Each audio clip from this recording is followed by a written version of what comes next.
अस्सलाम वालेकुम स्टूडेंट्स, उम्मीद करता हूँ आप खैरियत से होंगे। तो आज हम सबसे पहले हमारा जो टॉपिक है आज हम पढ़ने जा रहे हैं वो है ऑर्डर पेयर।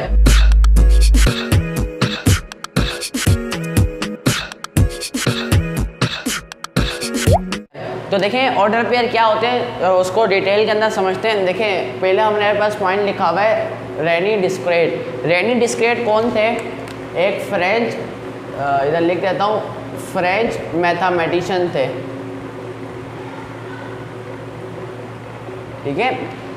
रेनी डिस्क्रेट एक फ्रेंच मैथमेटिशियन थे। उन्होंने ऑर्डर पेयर का कॉन्सेप्ट अब इंट्रोड्यूस किया था, लाए थे मैथमेटिक्स के अंदर। कौन सी ब्रांच के अंदर? Analytical geometry. अब एनालिटिकल ज्योमेट्री क्या होती है? मैथमेटिक्स में ज्योमेट्री एक ब्रांच है और उसकी एक ब्रांच है एनालिटिकल केमिस्ट्री। जैसे आपको पता है ना, फिजिक्स, केमिस्ट्री, मैथ और बायो साइंस की ब्रांच है। फिर फिजिक्स के आगे फर्दर ब्रांचेस है, केमिस्ट्री के आगे फर्दर ब्रांचेस है, ऑर्गेनिक और ऑर्गेनिक। सेम इसी तरीके से मैथमेटिक्स की फर्दर ब्रांच है एनालिटिकल केमिस्ट्री। तो अभी तक हमने पढ़ा है कि फ्रेंच मैथमेटिशियन थे रेनी डिस्क्रेट। उन्होंने इंट्रोड्यूस किया था ऑर्डर पेयर का कॉन्सेप्ट। किस ब्रांच के अंदर? एनालिटिकल केमिस्ट्री में। अच्छा, ये यूज़ क्यों होता था ऑर्डर पेयर? है क्यों? पढ़ा तो देते हैं हम लोग कि ऑर्डर पेयर ये होता है, फलाना ढिमकाना सब कुछ हम पढ़ा देते हैं। अब ऑर्डर पेयर यूज़ क्यों होता है? देखें, to locate points in plane. देखें हमारे पास एक एक्स वाई प्लेन होता है, यानी कि ग्राफ बुक पे जिसको हम बनाते हैं एक्स वाई प्लेन, जिसको एक्स एक्सिस लिखते हैं फिर वाई एक्सिस लिखते हैं। तो आपको मालूम है एक्स वाई प्लेन बता दें। देखें अगर इस प्लेन के ऊपर कोई पॉइंट है, फ़र्ज़ करें यहाँ पर कोई पॉइंट है, ये हमारे पास क्या है? एक पॉइंट है। अब हमें इसकी लोकेशन बतानी है, तो हम इसकी लोकेशन कैसे बताते हैं कि एक्स एक्सिस पर कहाँ पर है? 3 के ऊपर है पॉइंट, और वाई एक्सिस के ऊपर 2 के ऊपर है। देखें यहाँ से 2 के ऊपर और यहाँ से 3 के ऊपर। तो देखें इसको हम कहते हैं ऑर्डर पेयर। इसको हम क्या कहते हैं? Order pair. क्यों यूज़ होता है? लोकेशन बताने के लिए, यानी कि एड्रेस। सिंपली हम कहें तो एड्रेस बताने के लिए। किसके ऊपर? एक्स वाई प्लेन के ऊपर। देखिए ये एक्स वाई प्लेन है जिसको हम बनाते हैं ग्राफ बुक के अंदर। इसके अंदर अगर कोई पॉइंट है तो उसकी लोकेशन कैसे बताएंगे? ऑर्डर पेयर के थ्रू। ऑर्डर पेयर में पहला एलिमेंट एक्स का होता है, दूसरा वाई का। अगर ऑर्डर पेयर दे देगा, भाई बताओ ये ऑर्डर पेयर है, अब बताओ ये किधर ग्राफ बुक में किधर लाइज कर रहे हैं। तो देखें मैं ऑर्डर पेयर की मदद से बता सकता हूँ। ऑर्डर पेयर क्या कह रहा है? एक्स एक्सिस पर 3 के ऊपर, तो 3 का है, ये रहा ना। तो एक्स एक्सिस के 3 ऊपर तो यूँ एक लाइन लगा दें, और वाई एक्सिस के ऊपर 2 के ऊपर तो यूँ एक लाइन लगा दो। तो जिस पॉइंट पर दोनों इंटरसेक्ट कर रहे हैं उस पॉइंट पर ये क्या है? पॉइंट लाई कर रहे हैं। यानी कि ऑर्डर पेयर बेसिकली यूज़ होता है एड्रेस बताने के लिए। किसके ऊपर? एक्स वाई प्लेन के ऊपर, यानी कि ग्राफ बुक में जो हम एक्स वाई प्लेन बनाते हैं उसके ऊपर। स्टूडेंट देखें ये तो हमने कुछ बेसिक पॉइंट पढ़ लिया। अब डेफिनेशन पढ़ते हैं कि बेसिकली ऑर्डर पेयर होता क्या है। A pair in which order matter, एक ऐसा पेयर, एक ऐसी जोड़ी, जैसे कि होती है ना जोड़ी, इसको कहते हैं दो चीज़ों की जोड़ी होती है, ठीक है। एक ऐसा पेयर जिसके अंदर ऑर्डर मैटर करता हो। ऑर्डर से क्या मुराद है? यानी कि जो पहले एलिमेंट आना है वो पहले ही आता हो, जो पहले एलिमेंट आना है वो पहले ही आता हो। अब फ़र्ज़ करें 2 + 5 = 7 होता है, और 5 + 2 = 7 होता है। तो इन दोनों केसेस में ऑर्डर कोई मैटर नहीं करता। आप इसको इसमें प्लस करो, इसमें प्लस करो, आंसर क्या आता है? सेम आता है। याद है ऑर्डर पेयर के अंदर ऑर्डर मैटर करता है। जो पहले है वो पहले ही है, बाद के अंदर नहीं आएगा। वो जिद्दी बच्चे नहीं होते क्लास के अंदर, पहले डेस्क पे बैठना है तो उधर ही बैठना है। ऑर्डर पेयर के एलिमेंट्स भी वैसे ही है। अच्छा, हमको सिखा रिया है, जहाँ पर है वहीं पे बैठना। अच्छा देखें एक ऐसा पेयर जिसके अंदर ऑर्डर मैटर करे। अब देखें ये पेयर है 2 एलिमेंट्स का, ए और बी का। अच्छा ऑर्डर पेयर को लिखते हैं कैसे? 2 एलिमेंट्स के बीच में हम कॉमा लगाते हैं और साइड के ऊपर ब्रैकेट लगाते हैं, तो वो एक ऑर्डर पेयर। जो भी 2 एलिमेंट्स हैं साइड में हम ब्रैकेट्स लगाते हैं और बीच के अंदर दोनों के गैप देने के लिए, बताने के लिए अलग लेता है, तो उसके लिए हम कॉमा लगाते हैं। अच्छा देखें एक ऐसा पेयर जिसके अंदर ऑर्डर मैटर करे। क्या मैटर करे? ऑर्डर। जो ए पहले तो ए पहले ही आएगा, बी बाद में तो बी बाद में। ये फ़र्ज़ करें एक ऑर्डर पेयर है। हेयर इधर A is called first component of element. जो ए है ना इधर वो क्या कहलाएगा? पहला कंपोनेंट या पहला element. And B is called second component of element, और बी क्या कहलाएगा? सेकेंड कंपोनेंट ऑफ यहाँ एलिमेंट। यानी कि जो पहला एलिमेंट होता है तो उसको हम फर्स्ट कंपोनेंट कहते हैं, और जो सेकेंड एलिमेंट होता है उसको हम सेकेंड कंपोनेंट कहते हैं, एलिमेंट भी कह सकते हैं। उम्मीद है आपको इतना ऑर्डर पेयर समझ में आ जाए। अब कोई पूछे ऑर्डर पेयर क्या होता है, आपने बताना है ऐसा पेयर जिसके अंदर ऑर्डर मैटर करे और जो पहला एलिमेंट है वो कहलाता है फर्स्ट है। ये तो एक्स्ट्रा बात है, मगर बेसिक बात क्या है, एक ऐसी जोड़ी, एक ऐसा पेयर जिसके अंदर ऑर्डर मैटर करे वो क्या कहलाता है, ऑर्डर पेयर। देखें दोनों लफ्ज़ के नाम से ही ना, ऑर्डर पेयर, ऑर्डर का मतलब ऑर्डर मैटर करे और पेयर का मतलब जोड़ी, ठीक है। एक ऐसी जोड़ी जिसके अंदर ऑर्डर मैटर करे, यानी ऑर्डर से क्या मुराद है, जो पहले एलिमेंट आता है वो पहले ही आएगा, जो बाद में एलिमेंट है वो बाद में आएगा, दोनों की जगह रिप्लेस नहीं हो सकती। उम्मीद है आपको ऑर्डर पेयर समझ में आ गया होगा। और दूसरी बात हमने क्या सीखी कि जो पहला एलिमेंट वो पहला कंपोनेंट या एलिमेंट कहलाता है, दूसरा वो दूसरा कहलाता है। अच्छा इधर देखें, two order pairs are equal when their corresponding elements are equal. अच्छा देखें, दो ऑर्डर पेयर तभी इक्वल हो सकते हैं जब उनके कॉरस्पॉन्डिंग एलिमेंट्स इक्वल। अब कॉरस्पॉन्डिंग एलिमेंट्स क्या होते हैं, यानी कि पहले का पहला इक्वल हो और दूसरे का दूसरा इक्वल हो, ठीक है। यानी कि ये देखें, अगर ए है, पहले ऑर्डर पेयर का पहला कंपोनेंट बराबर होना चाहिए दूसरे ऑर्डर पेयर के पहले कंपोनेंट के साथ, पहले ऑर्डर पेयर का दूसरा कंपोनेंट दूसरे ऑर्डर पेयर के दूसरे कंपोनेंट के साथ क्या होना चाहिए, बराबर होना चाहिए, कुछ इस तरह से, ठीक है। अच्छा ए बी ये कुछ नंबर भी हो सकते हैं। अगर हमको कहें कि ये दोनों ऑर्डर पेयर इक्वल हैं, हमें कोई फर्ज करें क्वेश्चन दे दें, उसमें कहें ये दोनों ऑर्डर पेयर क्या हैं, इक्वल, तो इसका मतलब ये है कि पहला एलिमेंट पहले के बराबर है और दूसरा एलिमेंट दूसरे के बराबर है। इधर कुछ नंबर भी हो सकते हैं, इधर कुछ नंबर भी हो सकता है। तो फर्ज करें एक ही जगह 2 भी, हमने एलिमेंट लिखे हैं समझाने के लिए, ठीक है, सॉरी अल्फ़ाबेट्स लिखे हैं, कॉन्स्टेंट कह लें, पहला पहले के बराबर होगा, दूसरा दूसरे के बराबर, कब, जब दोनों ऑर्डर पेयर क्या हो, इक्वल। अब ये क्यों हमने सीखी बात, क्योंकि हमको इसी के रिलेटेड क्वेश्चन मिलता है, हमको उसको सॉल्व करना पड़ता है। अब देखें, फर्ज करें हमें एक क्वेश्चन दे दें जिसके अंदर दो ऑर्डर पेयर दे दें, देखें कह रहे फाइंड एक्स और वाई निकालो जब ये दोनों ऑर्डर पेयर क्या हैं, बराबर, जब ये दोनों ऑर्डर पेयर क्या हैं, बराबर। अब हमने एक बात सीखी, अगर दोनों ऑर्डर पेयर बराबर हैं, दो ऑर्डर पेयर हैं वो बराबर हैं, तो इनका पहला एलिमेंट बराबर होगा और दूसरा एलिमेंट क्या होगा, बराबर। तो देखें इस साइड का पहला एलिमेंट क्या, अगर मैं बीच में लाइन लगा दूँ, इस साइड का पहला एलिमेंट क्या है, x + 5 इक्वल होगा पहला पहले के बराबर, यानी कि पहला पहले के बराबर x + 5 पहले का ऑर्डर पेयर का है पहला एलिमेंट है और 9 दूसरे ऑर्डर पेयर का पहला एलिमेंट है। तो पहला पहले के बराबर, दूसरा दूसरे के बराबर। तो देखें दूसरा इधर क्या है 8 और दूसरा इधर क्या है y - 6। हमें क्या कहा है, x और y निकालो। ये सवाल दे सकते हैं, सिर्फ ये सवाल देने का बेसिक कॉन्सेप्ट ये कि आपको समझ में आ जाए जब दो ऑर्डर पेयर इक्वल हो तो उनके कॉरस्पॉन्डिंग एलिमेंट्स क्या होते हैं, इक्वल। तो ये तो कोई मुश्किल नहीं, x की वैल्यू निकालनी है ना, प्लस का 5 उधर जाकर क्या हो जाएगा, माइनस का 5, 9 में से 5 का तो 4 बजे, तो x की वैल्यू हमारे पास क्या आ गई, 4। अब देखिए माइनस का 6 से इधर आकर क्या हो जाएगा, प्लस का 6, y अपनी जगह पे रहेगा, 8 + 6 14 = y। तो हमारे पास x और y की वैल्यू आ गई। देखें इस सवाल में x और y की वैल्यू निकालना मसला नहीं है, समझाना क्या मसला है। क्यों दिए ये सवाल, इसलिए दिए ताकि हम ये कॉन्सेप्ट हो जाए क्लियर कि कॉरस्पॉन्डिंग एलिमेंट्स क्या होते हैं, इक्वल होते हैं जब दो ऑर्डर पेयर क्या हो, इक्वल हो। तो आई होप अभी तक आपको ऑर्डर पेयर समझ में आ गया होगा। क्या होता है ऑर्डर पेयर, एक ऐसी जोड़ी जिसके अंदर ऑर्डर मैटर करे। अब उसके अंदर ए बी भी एलिमेंट हो सकते हैं, 1 2 भी एलिमेंट हो सकते हैं, इस तरह वेरिएबल और नंबर्स के भी एलिमेंट हो सकते हैं, कुछ भी एलिमेंट्स हो सकते हैं, ठीक है, मगर एक ऐसा पेयर जिसके अंदर ऑर्डर मैटर करे। अब देखें एक तो हमने इसका यूज़ पढ़ा कि हम इसको एक्स वाई प्लेन के ऊपर यूज़ करते हैं। अब दूसरा यूज़ इसका कार्टेशियन प्रोडक्ट में, जो कि अभी हम पढ़ने जा रहे हैं। ओके स्टूडेंट्स, अभी हमने ऑर्डर पेयर समझा था और अब हम पढ़ने जा रहे हैं कार्टेशियन प्रोडक्ट। तो आए इसको स्टार्ट करते हैं। देखें सबसे पहले जो स्टार बना के मैंने पॉइंट लिखा है, यूँ समझना ये नोट टाइप का पॉइंट है। तो लिखा हुआ है Cartesian product is form between two sets which should be non empty. देखें कार्टेशियन प्रोडक्ट क्या होता है वो तो अभी हम डिस्कस करेंगे, मगर ये याद रहे कार्टेशियन प्रोडक्ट हमेशा दो सेट के दरमियान होता है। यूँ समझ लें एक टाइप का ऑपरेशन, जैसे यूनियन इंटरसेक्शन होता है ना, अभी बेसिक यूँ समझ लें इस टाइप का ऑपरेशन है। होता है किसके दरमियान है, नॉन एम्प्टी सेट, यानी कि जो दो सेट हमें दिए हुए हो ना वो नॉन एम्प्टी होने चाहिए। यानी कि ऐसा नहीं कोई एम्प्टी सेट हो। फ़र्ज़ करें एक ए सेट है जो कि नॉन एम्प्टी है और एक बी सेट है 1 2 है, तो इन दोनों के दरमियान कार्टेशियन प्रोडक्ट पॉसिबल नहीं है। अगर ए के एलिमेंट भी कुछ है यानी कि नॉन एम्प्टी नहीं है, तब इनके दरमियान कार्टेशियन प्रोडक्ट हो सकता है। तो ये सबसे पहले आपने बात याद रखनी है, कार्टेशियन प्रोडक्ट हमेशा दो नॉन एम्प्टी सेट्स के दरमियान होगा। अच्छा, अब डेफिनेशन पढ़ते कार्टेशियन प्रोडक्ट होता क्या है। Sets of all possible order pair of two given sets. अभी हमने पढ़ा था थोड़ी देर पहले ऑर्डर पेयर्स, अभी मैंने डिटेल में समझाया है।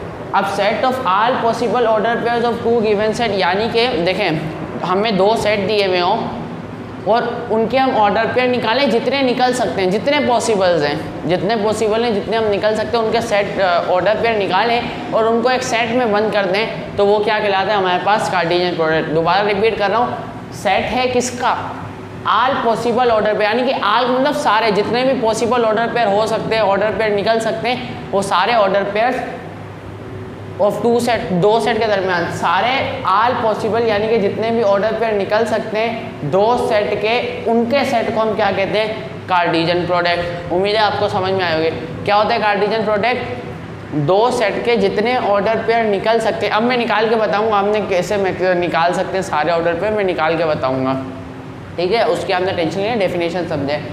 दो सेट के जितने भी ऑर्डर पेयर निकल सकते हैं उनको आप अगर एक सेट में बंद कर दें तो वो हमारे पास क्या कहलाता है, कार्टेशियन प्रोडक्ट। अच्छा, यहाँ में नोट लिखा है, in all possible order pair first element of order pair belong to first set while second element belong to second element. देखें फर्स्ट करें ये एक ऑर्डर पेयर है, तो इसके अंदर जो पहला एलिमेंट होगा ना, हमेशा कार्टेशियन प्रोडक्ट के अंदर जो हम ऑर्डर पेयर बनाएंगे अभी, उसके अंदर जो पहला एलिमेंट होगा वो पहले सेट से बिलोंग करता होगा और दूसरा एलिमेंट दूसरे सेट से बिलोंग करता होगा। अभी देखें मैं इधर सॉल्व करता हूँ, इसको मैं थोड़ा मिटा देता हूँ। ये देखें हम सॉल्व करते हैं, एक सेट है हमारे पास P जिसका एलिमेंट है 1 और 4, दूसरा एलिमेंट है Q जिसका एलिमेंट है 5 और 3, और कह रहे हैं कार्टेशियन प्रोडक्ट निकालें, यानी P मल्टीप्लाई बाई। अच्छा, डिनोट किससे करते हैं, A क्रॉस B, क्रॉस का मतलब कार्टेशियन प्रोडक्ट और डिनोशन किससे होती है, क्रॉस से, ठीक है। तो इसका मतलब इन दोनों के दरमियान हमने क्या निकालना है, कार्टेशियन प्रोडक्ट। इन दोनों के दरमियान हमने कार्टेशियन प्रोडक्ट निकालने, तो देखें जैसे हम ऑपरेशन के लिए लिखते थे P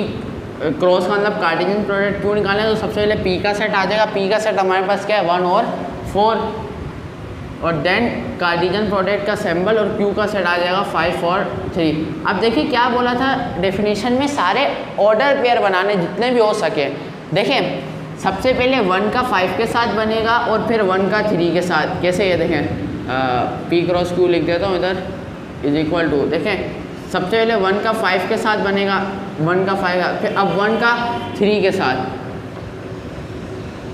इसी तरह अब 4 का 5 के साथ, फिर 4 का 3 के साथ, ठीक है। तो 4 का 5 के साथ और देन 4 का 3 के साथ। देखें ये सारे पॉसिबल ऑर्डर पेयर थे जो बन सकते हैं और इसके अलावा कोई ऑर्डर पेयर नहीं बन सकते।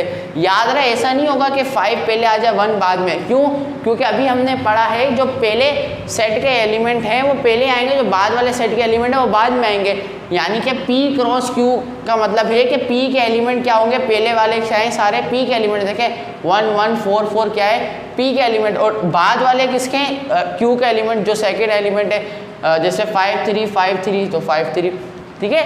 तो याद रहे ये सारे order pair possible order pair ऐसे ही निकलेंगे। क्या करना है, आपने एक पहले वाले सेट से लेना, उसको सबसे बनाना है दूसरे वाले सेट से, फिर दूसरा लेना है, फिर सबसे, अगर और है तो ऐसे ही आपने कंटिन्यू करता है। अभी हम इसकी एक्सरसाइज में प्रैक्टिस करेंगे तो और हमें क्लियर हो जाएगा, ठीक है। तो ऐसे ऑर्डर पेयर बनेंगे। अब उन्होंने बोला ऑर्डर पेयर तो बना लिया, उनका सेट, उनके सेट के लिए क्या कर लें, कर्ली ब्रैकेट लगा दें, बस ये उनका सेट बन गया। तो ये हमारे पास क्या निकला, कार्टेशियन प्रोडक्ट। मुश्किल है कार्टेशियन प्रोडक्ट निकालना, बिल्कुल भी नहीं।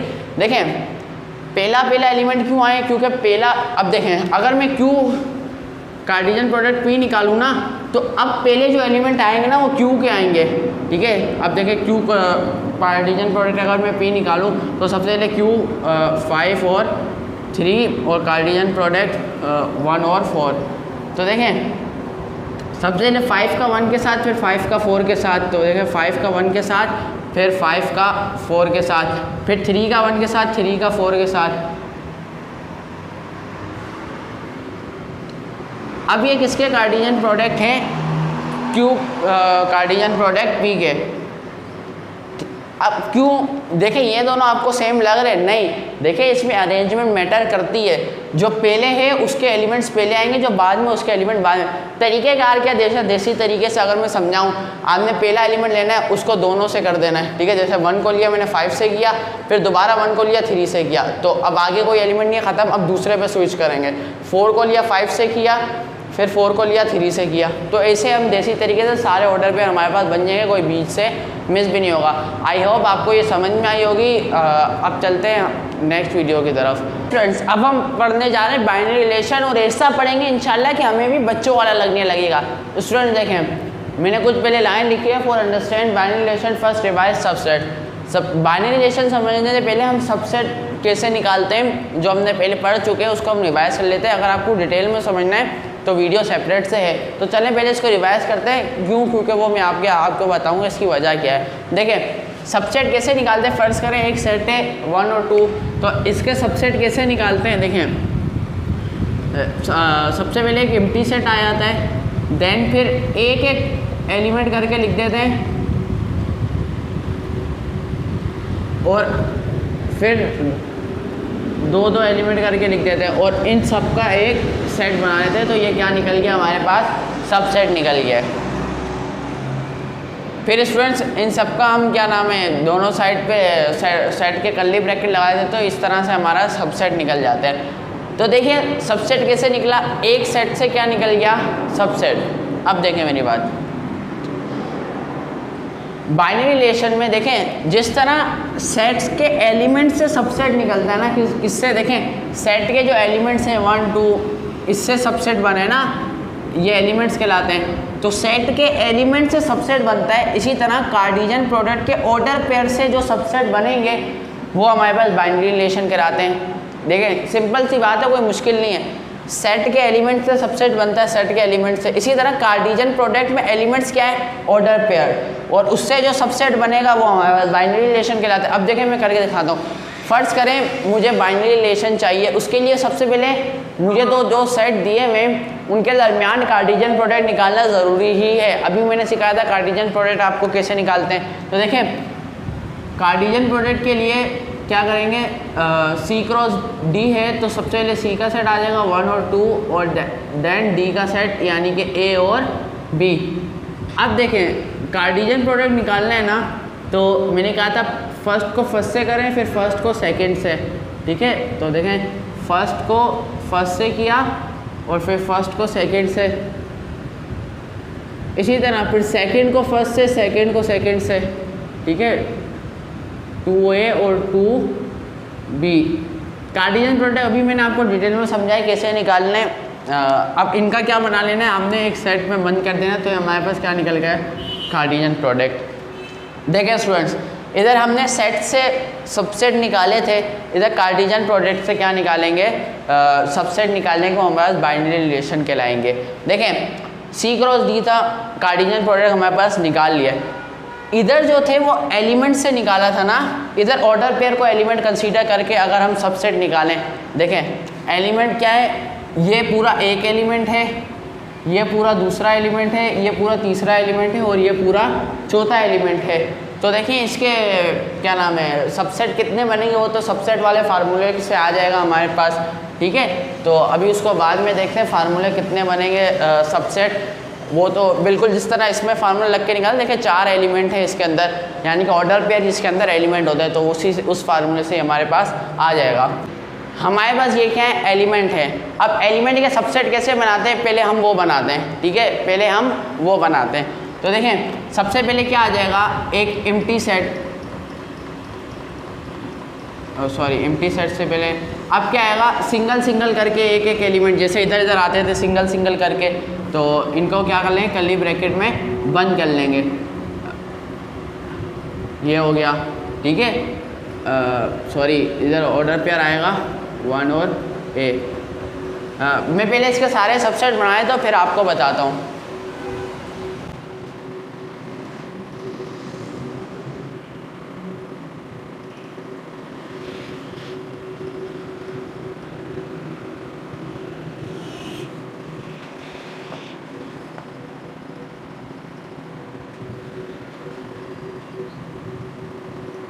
स्टूडेंट देखें मैंने कुछ सबसेट बना लिए हैं, देखें आगे कंटिन्यू है। अब देखें कैसे बनाए थे, देखें जैसे इधर पहले एम्प्टी सेट था, एम्प्टी सेट, फिर सिंगल सिंगल करके एलिमेंट्स आए थे, तो सिंगल सिंगल करके एलिमेंट्स आ गए।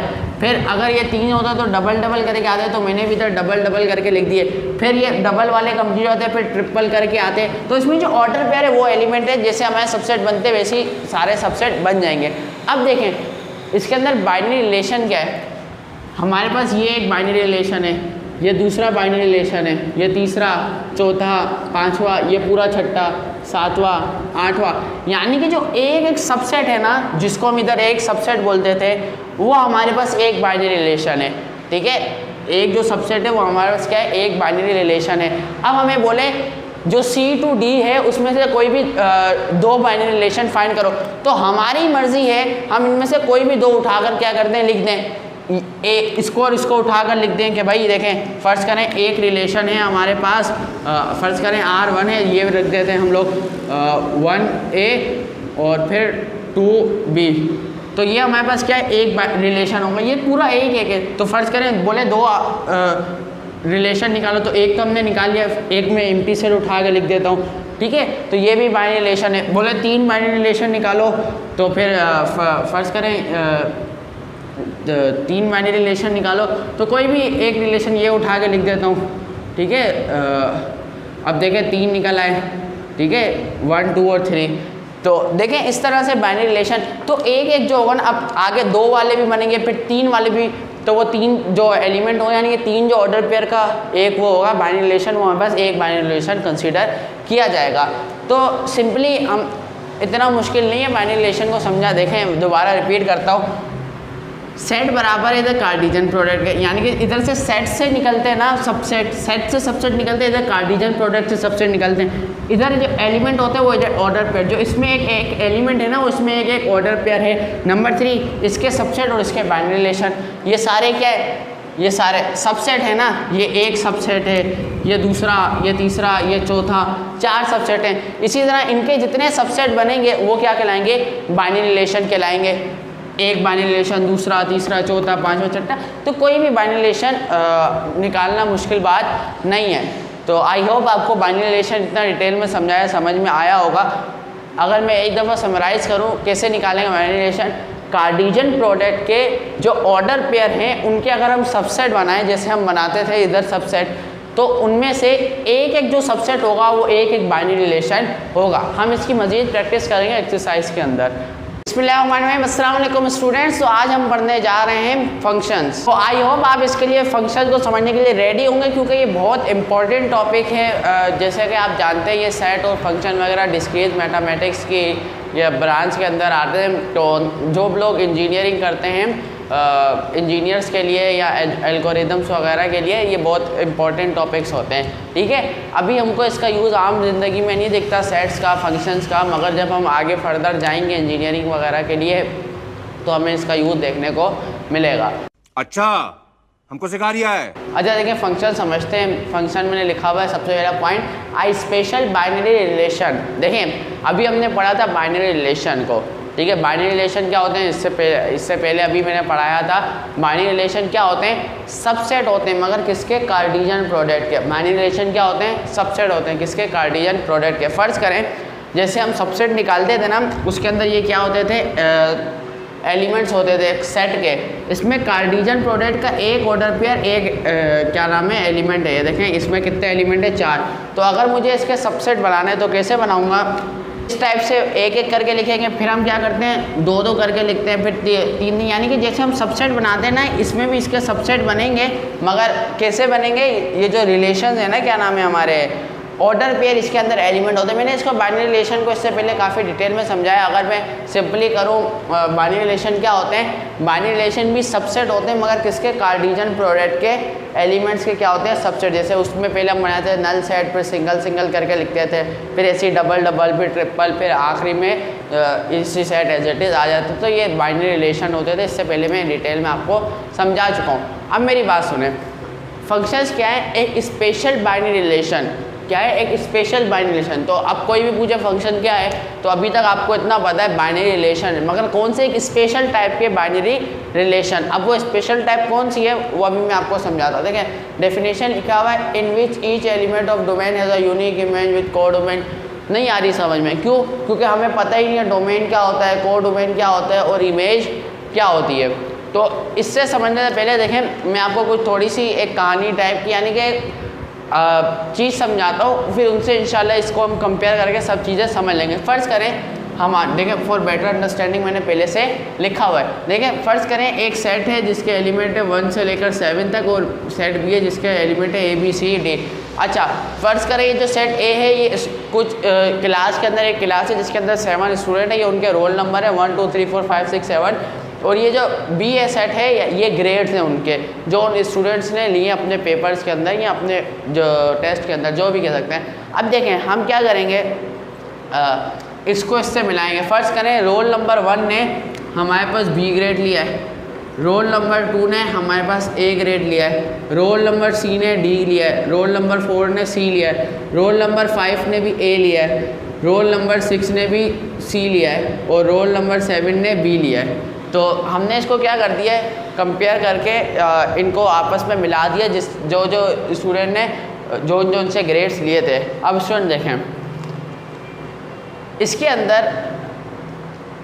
क्या में अगर यहाँ पर 8 रोल नंबर्स तक होते, फ़र्ज़ करें ये 8 तक होते, तो क्या ऐसा हो सकता है मैं इस 8 को नहीं जोड़ता किसी के साथ, क्योंकि ऐसा हो ही नहीं सकता, ये पॉसिबल ही नहीं है। क्यों पॉसिबल नहीं है? क्योंकि जाहिर सी बात है अगर 8वें स्टूडेंट ने पेपर दिए हैं तो उसका कोई ना कोई रोल नंबर तो होगा ही होगा। तो पहली बात यह कि पहले सेट के अंदर कोई खाली एलिमेंट नहीं रहेगा जिसके दूसरे के साथ ताल्लुक रिलेशन नहीं बना। अच्छा मैं आपको बता दूं ये जो है ना ये हमने बनाई है लाइनें, इनको हम कहते हैं इमेज। हम क्या कहते हैं इनको? हम इमेज, यानी कि 2 की ए के साथ इमेज, इस लाइन को क्या कहते हैं? इमेज। 2 की ए के साथ इमेज, 1 की बी के साथ इमेज, 4 की सी के साथ इमेज, इनको क्या कहते हैं? हम इमेज कहते हैं। अच्छा इस पूरे तरीके को हम क्या कहते हैं? मैपिंग करना। इधर मैं लिख भी देता हूँ, क्या कहते हैं हम? मैपिंग करना।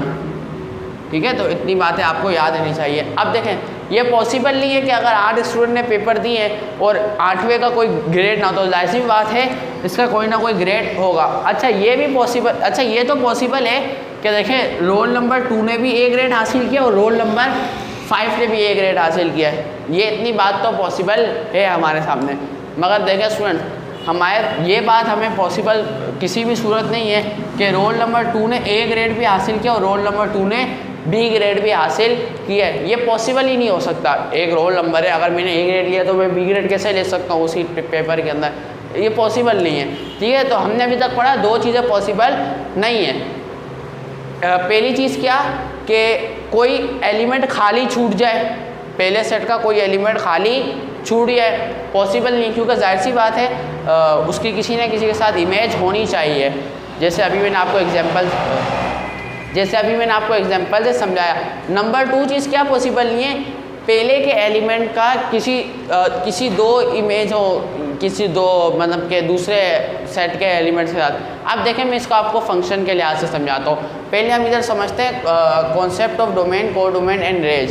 स्टूडेंट देखें पहले सेट के जो एलिमेंट्स रहते हैं ना, पहले सेट के एलिमेंट्स फंक्शंस के अंदर उन्हें हम कहते हैं डोमेन। क्या कहते हैं हम उनको?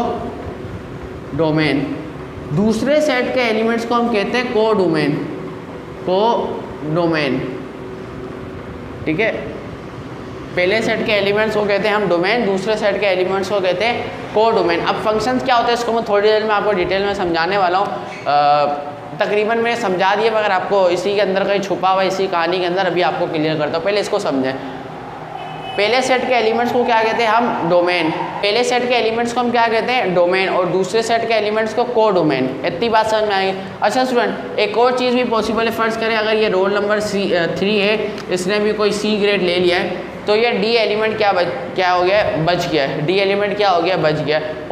पॉसिबल है ना कि डी ग्रेड किसी का भी नहीं आया हो सकता है, पॉसिबल है, क्योंकि आप जैसे अगर लाइक बच्चे होंगे क्लास में तो जाहिर सी बात है डी ग्रेड तो किसी का नहीं आया, बी सी भी नहीं आएगा, यही आएगा सबका। ठीक है, तो पॉसिबल है कि डी ग्रेड नहीं आया। अब देखें मेरी बात, पहले सेट के एलिमेंट्स को क्या कहते हैं हम? डोमेन।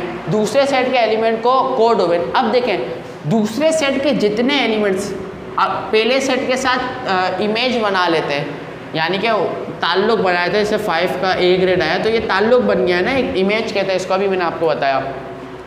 अगर ये इमेज बना लेते पहले सेट के साथ तब हम इसको कोड डोमेन नहीं कहेंगे उन एलिमेंट्स को, तब हम उन एलिमेंट्स को कहेंगे रेंज। उन एलिमेंट्स को क्या कहेंगे?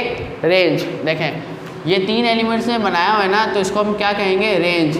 और जो बच जाता है वो आपको पता है वैसे का वैसे ही कोड डोमेन कहलाता है। ठीक है, अब मैं अगर इसको क्लियर करूँ, पहले सेट के एलिमेंट डोमेन, दूसरे सेट के एलिमेंट कोड डोमेन। अगर दूसरे के का ताल्लुक बन जाता है पहले सेट, अगर इमेज बन जाती है तो क्या कहलाएंगे? रेंज। इसको सही करके लिख दूँ, क्या कहलाएंगे? रेंज कहलाएंगे। और जो बच जाएगा वो कोड डोमेन का कोड डोमेन ही रहेगा। देखिए पहले सेट के तो एलिमेंट डोमेन ही कहलाएंगे, दूसरे के कोड डोमेन ही कहलाएंगे। अगर उनका जैसे ही ताल्लुक बनते रहते तो वो कोड डोमेन से किस में कन्वर्ट हो जाएंगे? रेंज। और जो जिसका किसी के साथ ताल्लुक नहीं बना, जैसे डी बेचारा सिंगल है, तो इसको हम क्या कहेंगे? कोड डोमेन कहेंगे। इतनी बातें उम्मीद करता हूँ आपको समझ में आ गई होंगी। अब देखें फंक्शंस की तरफ चलते हैं। फंक्शन क्या होते हैं? इधर देखें लिखा है definition, in which each element of domain has a unique image with codomain. अब देखें फंक्शंस क्या होते हैं कि पहले सेट का अगर हम दूसरे के साथ फंक्शन ले रहे हैं, पहले सेट फर्ज करें इधर मैं फंक्शन ले रहा हूँ ए सेट का बी के साथ, ए सेट का बी के साथ, तो ए के एलिमेंट्स क्या बन जाएंगे? डोमेन। बी के एलिमेंट्स हमारे पास क्या बन जाएंगे? Codomain. अब देखें फंक्शंस को मैंने क्या लिखा है? In which each element of domain. क्या कह रहे हैं? हर एलिमेंट। क्या कह रहे हैं? हर एलिमेंट डोमेन का उसकी इमेज बननी चाहिए। ये लिखा है ना, in which each element of domain has a unique image with codomain. उसकी एक इमेज बननी चाहिए किसके साथ? कोड डोमेन के साथ। उसकी एक इमेज बननी चाहिए किसके साथ? कोड डोमेन के साथ। अब देखें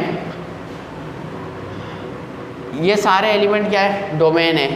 ये सारे क्या हैं? कोड डोमेन है। इन सब की क्या बनी हुई है? इमेज बी के साथ। अब यूनिक इमेज से क्या मुराद? चले सबसे पहले हम समझते हैं इन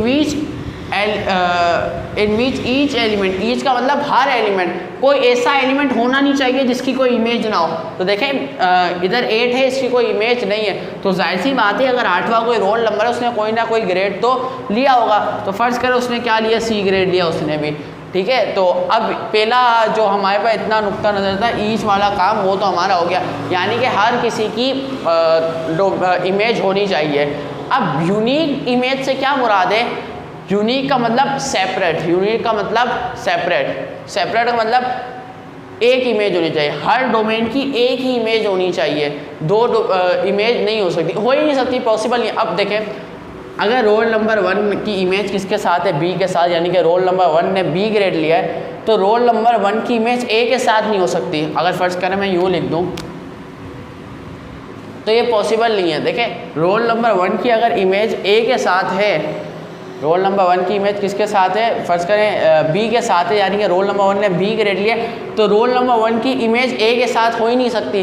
क्यों नहीं हो सकती? तो पॉसिबल नहीं है। रोल नंबर 1 ने ए ग्रेड भी लिया, बी ग्रेड भी लिया, तो पॉसिबल नहीं है। तो क्या है? ये देखिए 2 इमेज बन रही है, एक डोमेन की 2 इमेज बन रही है, तो 2 डोमेन इमेज नहीं होनी चाहिए। कितनी इमेज होनी चाहिए? सिर्फ एक डोमेन। देखिए इसी तरह 2 की 2 बन रही है, ए भी लिया बी भी लिया, तो ऐसे तो नहीं होना चाहिए। ठीक है, तो फंक्शन क्या है?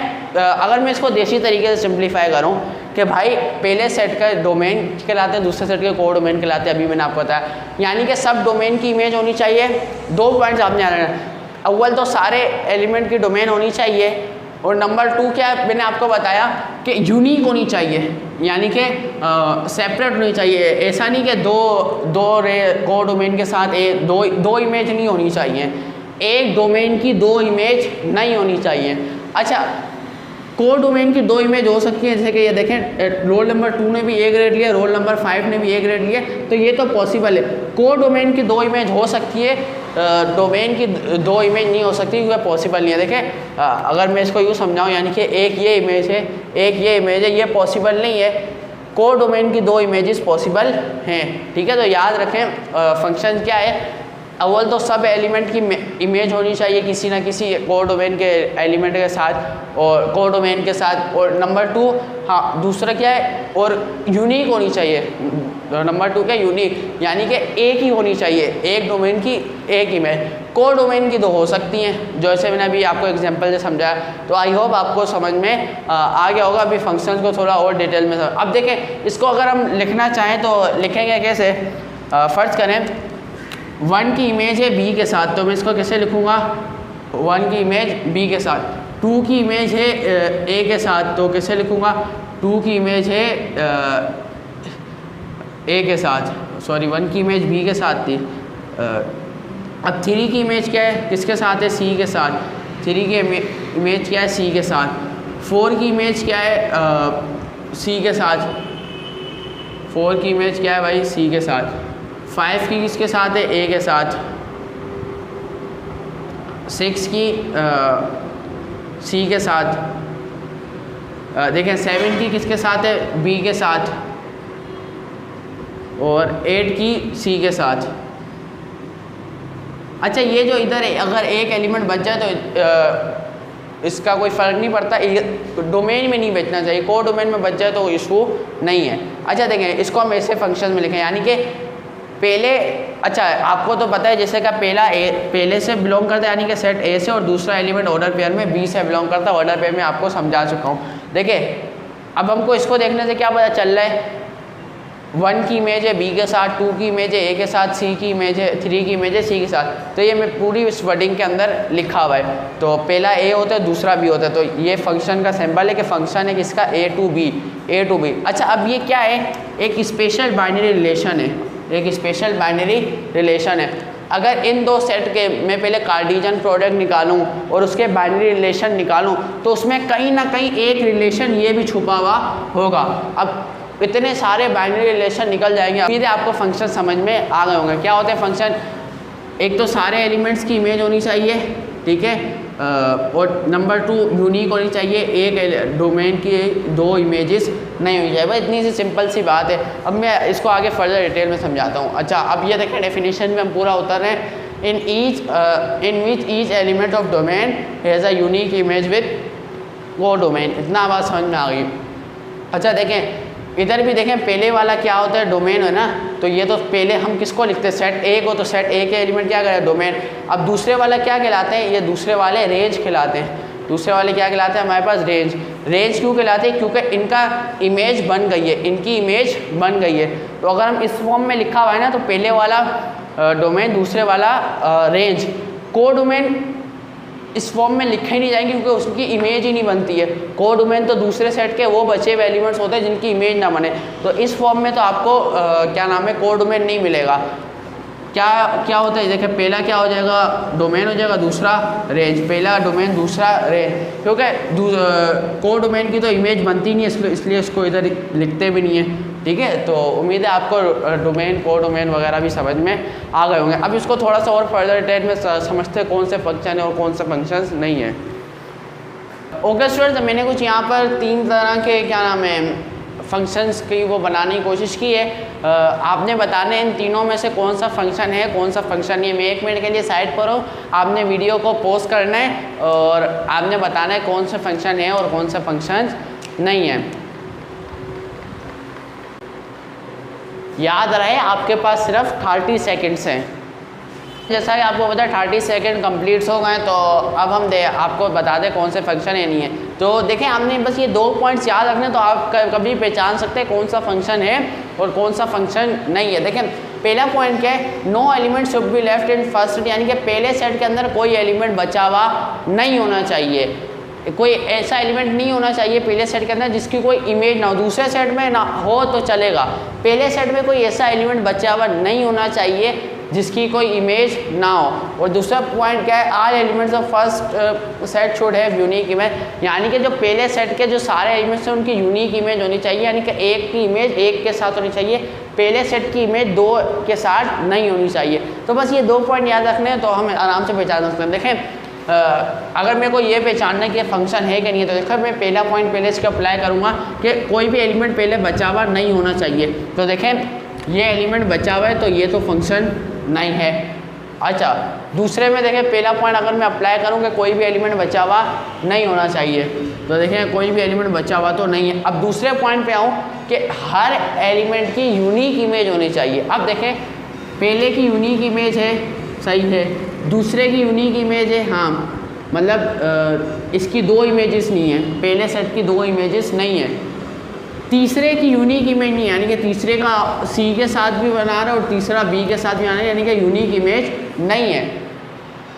यूनिक इमेज को अगर मैं सिंपली समझाने की कोशिश करूं कि यानी कि दो लाइनें पहले से नहीं जानी चाहिए, पहले से दो लाइनें नहीं जानी चाहिए। अगर मैं सिंपली इसको करूं, सिंपल करूं, डोमेन की यानी कि पहले सेट के एलिमेंट से एक एलिमेंट से दो लाइनें नहीं जानी चाहिए। देखें इस एलिमेंट से दो लाइनें जा रही है ना, तो मतलब ये फंक्शन नहीं है, यानी कि इसकी दो इमेजेस हैं, इसकी दो इमेजेस हैं। कोड डोमेन की हो सकती है दो इमेजेस, देखें इसकी दो इमेजेस हैं, फंक्शन की दो इमेजेस नहीं होनी चाहिए। ये तो सही है, ये गलत है, ठीक है, तो ये भी फंक्शन नहीं है। अब तीसरे में आऊँ तो पहला पॉइंट अगर मैं अप्लाई करूँ कि कोई भी एलिमेंट बचा हुआ नहीं होना चाहिए, तो देखें कोई भी एलिमेंट बचा हुआ नहीं है, और हर एलिमेंट की क्या होनी चाहिए, अलग इमेज होनी चाहिए। तो देखें इसकी भी अलग सेपरेट इमेज है, 2 की भी सिर्फ एक इमेज है, 3 की भी सिर्फ एक इमेज है, और 4 की भी सिर्फ एक इमेज है। अच्छा 3 की इमेज सी के साथ भी हो सकती है, तो इसमें कोई बुराई नहीं है, तो ये फंक्शन है। क्यों? क्योंकि इनकी इमेजेस तो अलग है ना, ये कोड डोमेन की दो इमेजेस हैं, इनकी इमेजेस तो क्या है, अलग, ठीक है, तो ये फंक्शन है। तो उम्मीद करता हूँ आपको इतनी बात समझ में आ गई होगी, कॉन्सेप्ट क्लियर हो गए होंगे, कौन से फंक्शन होते हैं और कौन से फंक्शन नहीं होते। अब अस्सलाम वालेकुम स्टूडेंट्स, तो फाइनली तौर पर जो सबसे मुश्किल जो टॉपिक लगता है फंक्शंस के अंदर, वो हम पढ़ने जा रहे हैं इतनी आसान तरीके से कि आपको भी क्या लगने लगे, बच्चों वाला। तो आए स्टार्ट करते हैं। स्टूडेंट्स जो आज हम टॉपिक पढ़ने वाले हैं वो है हमारे पास टाइप्स ऑफ फंक्शन, इसको हम प्रॉपर्टीज़ ऑफ फंक्शंस भी कह सकते हैं। अच्छा अगर मैं इसको इंट्रोडक्शन दूं तो इंट्रोडक्शन कुछ यूँ बनता है कि कोई 3 टाइप्स के हमारे पास फंक्शंस की टाइप्स हैं, एक इंजेक्टिव, सब्जेक्टिव, फिर बाइजेक्टिव, 1 बाय 1 हम इसको कवर अप करेंगे। तो देखें बच्चों वाला लगने लगेगा, तो देखें मैंने इधर कोई प्रॉपर डेफिनेशन हो इतनी लंबी चौड़ी कि भाई जो आपके ऊपर से, हाँ ऊपर से जो गुजर जाती है ना, वो नहीं पढ़नी। मैंने सिर्फ सिंपल पॉइंट लिखे क्योंकि भाई हमारे कॉन्सेप्ट क्लियर होने चाहिए, इतनी बड़ी डेफिनेशन से हमारा कोई वास्ता नहीं है। हमने क्या कॉन्सेप्ट क्लियर करना है, तो कॉन्सेप्ट क्लियर करने के लिए 2 पॉइंट्स काफ़ी हैं, क्योंकि बच्चों वाला लगने, हमने बच्चों को डराना नहीं है। तो आए देखें इसको स्टार्ट करते हैं। अच्छा पहला पॉइंट जो इंजेक्टिव फंक्शन है, इंजेक्टिव फंक्शन को हम क्या कहते हैं, इनटू एंड 1 1 फंक्शन भी कहते हैं। क्या कहते हैं, इनटू एंड 1 1 फंक्शन कहते हैं किसको, इंजेक्टिव फंक्शन को। ये 2 नाम है इसके, ठीक है। अच्छा देखें 2 पॉइंट्स पढ़ने और इससे हमको इंजेक्टिव फंक्शन समझ में आएगा। फिर इसी तरह 1 पॉइंट पढ़ेंगे, सब्जेक्टिव फंक्शन समझ में आ जाएगा। फिर 1 पॉइंट पढ़ेंगे इंजेक्टिव सब्जेक्टिव बाइजेक्टिव फंक्शन समझ में आ जाएगा। तो कुछ भी मुश्किल नहीं है, तो आपको इस वीडियो के एंड तक जुड़े रहना है ताकि आपके कॉन्सेप्ट बिल्कुल क्लियर हो जाए और आपको भी क्या लगने लगे, बच्चों वाला। तो आए देखें स्टार्ट करते हैं। लिखा हुआ है all code domain should not be range, यानी कि सारे कोड डोमेन को रेंज नहीं होना चाहिए, सारे कोड डोमेन को रेंज नहीं होना चाहिए, ठीक है। ये बिल्कुल इसी तरह जैसे क्लास में बच्चे होते हैं ना अच्छे पढ़ने वाले, आप जैसे तो वो कहते हैं कि सारे स्टूडेंट को अच्छा नहीं पढ़ना चाहिए ताकि हमारी पोजीशन है। सेम इसी तरीके से इंजेक्टिव फंक्शन का पहला पॉइंट है कि सारे कोड डोमेन रेंज नहीं होने चाहिए। अब देखें कोड डोमेन क्या होते हैं और रेंज क्या होता है, ये अभी हमने पढ़ लिया था। कोड डोमेन क्या होते हैं, दूसरे सेट के एलिमेंट्स को हम कोड डोमेन पर कहते हैं, दूसरे सेट के एलिमेंट्स को हम क्या कहते हैं, कोड डोमेन। तो इस सेट, ये दूसरा सेट है ना, तो इसके कोड डोमेन कितने, 4। और रेंज किसको कहते हैं, अगर ये इमेज बना लें, अगर ये इमेज बना लें तो इनको हम क्या कहते हैं, रेंज। तो अब देखिए इसके अंदर कोड डोमेन कितने, 4। कोड डोमेन कितने, 1 2 3 4। कोड डोमेन कितने देखें, 4। कोड डोमेन कितने हैं, 4, 1 2 3 4। और रेंज कितनी है, 3, क्योंकि 3 ने इमेज बनाई है, 1 2 3 ने इमेज बनाई है। और कितने कोड डोमेन कितने, 4। तो कोड डोमेन रेंज अभी मैंने आपको समझा दिया, तो दोबारा इतना डिटेल में हम नहीं जा रहे। तो देखें पहला पॉइंट आपको समझ में आ गया कि इंजेक्टिव फंक्शन के लिए एक ऐसा फंक्शन जिसके अंदर सारे कोड, देखें दूसरे सेट के, सिंपली मैं इसको करूं तो पहले पॉइंट के मुताबिक इंजेक्टिव फंक्शन वो फंक्शन है जिसके अंदर दूसरे सेट का कोई एक आध ऐसा एलिमेंट हो या 2 3 जितने भी हो सकते हैं, कोई एक कम से कम होना चाहिए जिसकी इमेज नहीं बनी हुई हो, ठीक है। इतनी बात आपको क्लियर हो गई। दूसरा पॉइंट क्या है, every range has a unique image. अब देखें हमने पढ़ा था फंक्शन की डेफिनेशन में कि फंक्शन क्या होते हैं, जिसके अंदर जो डोमेन है ना उसकी एक यूनिक इमेज होनी चाहिए, उसकी क्या होनी चाहिए, एक यूनिक इमेज। मगर देखें अगर डोमेन की तो यूनिक इमेज है तभी वो फंक्शन है, मगर ये को डोमेन की यूनिक इमेज हो या ना हो, बल्ले 1 से 2 बन रही हो, फंक्शन तो है, मगर इंजेक्टिव फंक्शन नहीं है अगर उसकी 2 इमेज बन रही हैं। अगर को डोमेन की 2 इमेजेस बन रही हैं, यानी कि अगर रेंज का जो को डोमेन, अब तो जब इमेज बन रही है तब रेंज हो गया वो एलिमेंट, अगर दूसरे सेट में किसी एक एलिमेंट की 2 इमेज बन रही हैं तब भी वो इंजेक्टिव फंक्शन नहीं है। तो क्या होना चाहिए, यूनिक इमेज होनी चाहिए, यानी कि स्टूडेंट्स यूनिक इमेज होनी चाहिए, यानी कि एक एलिमेंट की 2 इमेजेस क्या नाम है, दूसरे सेट के एलिमेंट की कोई भी 2 इमेजेस नहीं होनी चाहिए। देखो पहले सेट की तो होनी नहीं चाहिए वरना फंक्शन नहीं है, इंजेक्टिव फंक्शन में दूसरे की नहीं होनी चाहिए वरना इंजेक्टिव। अच्छा अब मैं इसको सिंपल करता हूँ। पहला पॉइंट में क्या है कि कोई ना कोई एक एलिमेंट खाली होना चाहिए दूसरे सेट में जिसकी इमेज नहीं बन रही हो, और कोई ऐसा एलिमेंट भी नहीं होना चाहिए जिसकी 2 इमेजेस बन रही हैं, ठीक है। तो उम्मीद है आपको इंजेक्टिव फंक्शन समझ में आ गया। अब फ्रेंड्स जो मैंने इंजेक्टिव फंक्शन अभी आपको पढ़ाया है उसके अंदर जब मैं अभी एक्सरसाइज सॉल्व करने लगा तो थोड़ा सा जो डिफरेंस आ रहा है। देखिए मैंने आपको 2 पॉइंट्स बताए थे इंजेक्टिव फंक्शन के लिए। पहला ये कि सारे को डोमेन रेंज नहीं होने चाहिए, और दूसरा हर रेंज की यूनिक इमेज है। जब ये दोनों पॉइंट मिलते हैं तब इंजेक्टिव फंक्शन बनता है। ये बात हमारी क्लियर हो गई, मगर अब मेरी बात सुने, ये दोनों पॉइंट एक अलग-अलग सब टाइप ऑफ फंक्शन के पॉइंट्स है, ठीक है। इनटू फंक्शंस क्या होता है कि उसके अंदर सारे जो को डोमेन है वो रेंज नहीं होने चाहिए। कुछ ऐसा फंक्शन जिसके अंदर जो सारे को डोमेन है वो रेंज नहीं है, वो कौन सा फंक्शन है, इनटू फंक्शन। 1-1 फंक्शन क्या होता है जिसके अंदर सारे रेंज की यूनिक इमेज होनी चाहिए, ठीक है, ये 1-1 फंक्शन होता है। मैंने आपको ये दोनों पॉइंट पढ़ा दिए थे मगर मैंने इसकी टाइप्स नहीं बताई थी आपको, ठीक है। तो दोनों पॉइंट्स के ये टाइप्स हैं, और ये जब दोनों मिलते हैं तब इंजेक्टिव फंक्शन बनाने के बहुत इनटू और 1-1 फंक्शन ये दोनों के अलग-अलग टाइप्स के सब पॉइंट थे। तो मेरे से मिस्टेक हो गई बताना, तो मैंने अभी याद आया तो मैंने क्लिप में इसको ऐड कर दूंगा। हमने बताना है कि इंजेक्टिव फंक्शन यानी एग्जांपल समझते बहुत अच्छा समझ में आ जाएगा। तो देखिए पहला पॉइंट इसके ऊपर अप्लाई करते हैं, ऑल को domain should not be range, यानी कि कोई एक ऐसा को डोमेन होना चाहिए जिसकी जो रेंज ना बनाओ। तो देखिए दूसरे ये सेट 2 के लिए बात हो रही है, ये दोनों पॉइंट सेट 2 पे अप्लाई होंगे।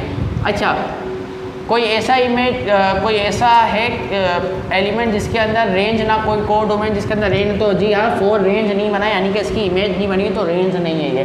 तो पहला पॉइंट तो क्या हो गया हमारा क्लियर।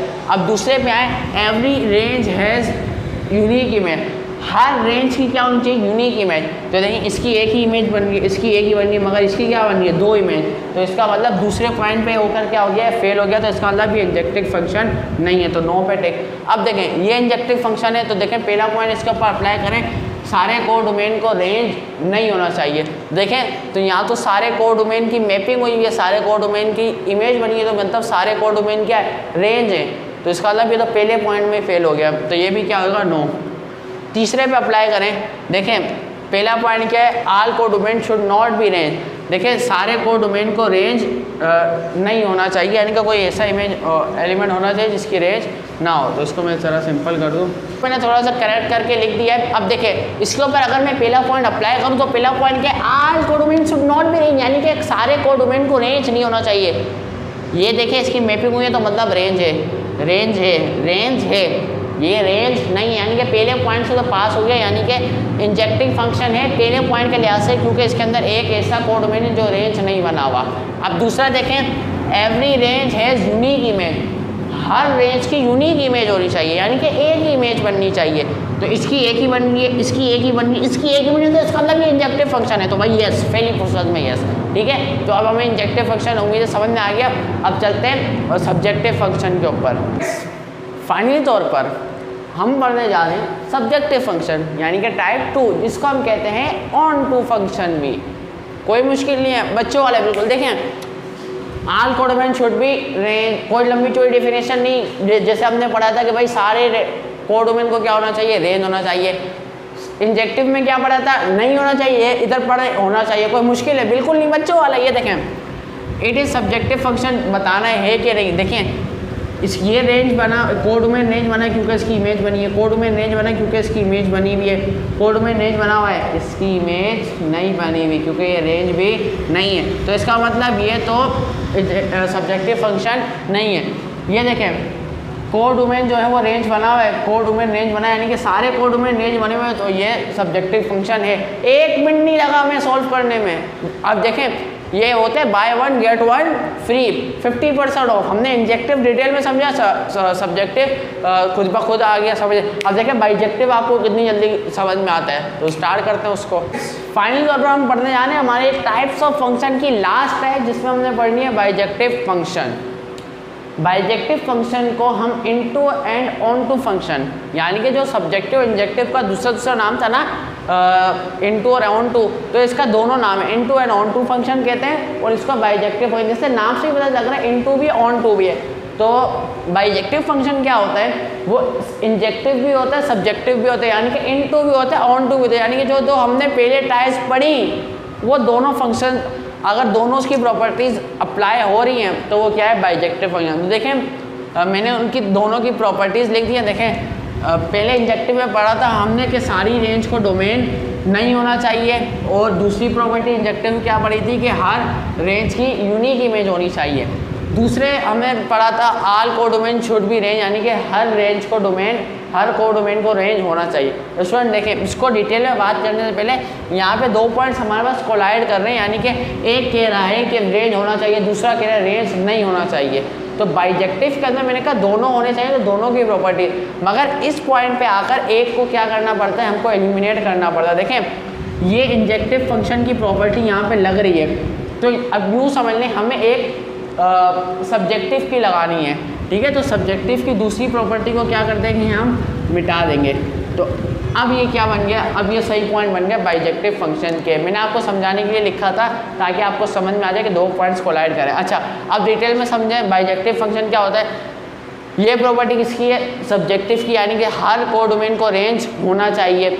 ये प्रॉपर्टी किसकी है, इंजेक्टिव की, कि हर देखो रेंज तो हो मगर क्या हो, यूनिक इमेज हो, ठीक है। कोडोमेन जो रेंज बन रहा है उसकी क्या होना चाहिए, यूनिक इमेज होनी चाहिए। देख फ्रेंड्स बाइजेक्टिव फंक्शन में अभी मैंने आपको बताया वो किसका सम होता है, सब्जेक्टिव और इंजेक्टिव फंक्शन का। मगर याद रहे इंजेक्टिव फंक्शन में का एक जो पॉइंट है वो क्या है कि सारे कोडोमेन रेंज नहीं होने चाहिए, और सब्जेक्टिव का पॉइंट है सारे कोडोमेन रेंज होने चाहिए, ठीक है। तो ये दोनों पॉइंट मिक्सअप कर लेते हैं, उधर मैंने आपको मिटा के बता दिया था, मगर इधर आप अब क्लियर कर लें थोड़ा सा।